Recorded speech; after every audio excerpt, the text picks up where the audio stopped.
Hey everyone, in this video I'm going to show you a step-by-step tutorial on how to add a Xero intercompany account. Creating an intercompany account in Xero is one of those accounting tasks that looks simple on the surface, but if you don't understand what you're creating, your books can become messy very quickly. An intercompany account is usually used when multiple businesses or entities under related ownership owe money to each other, transfer funds, or share expenses. Setting it up properly helps you track those transactions clearly and avoid confusion during reconciliation and reporting.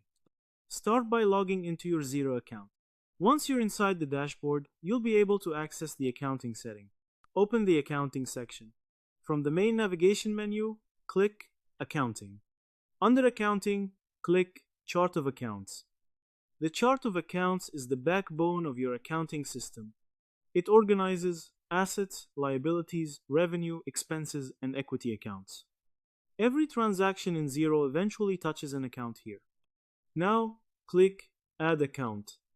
You're now creating a completely new accounting category that Xero will use for tracking intercompany transactions. Now you'll see several fields that need to be completed, such as Account Type. Choose the account type that best fits the purpose of the intercompany account. Code this is a numeric identifier used for organization. Name, enter a clear account name. Description.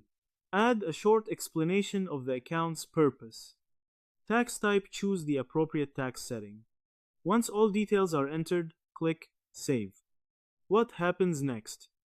Your new intercompany account is now added to your chart of accounts and ready to use in transactions. To summarize, adding an intercompany account in Xero begins by logging into your account and navigating to Accounting, then Chart of Accounts. From there, clicking Add Account opens a form where you define the account type, code, name, description, and tax type. After saving the account, it becomes available for tracking transactions between related companies or entities. This setup helps organize internal business transactions clearly and improves the accuracy of financial reporting and reconciliation. And that's how to add an intercompany account in Xero. It may seem like a small setup, but in accounting, structure matters a lot. Clean account organization now saves major headaches later. So that's how you do it. I hope you guys liked this video. Subscribe for more, like for more, and share for more. I hope to see you again. Goodbye.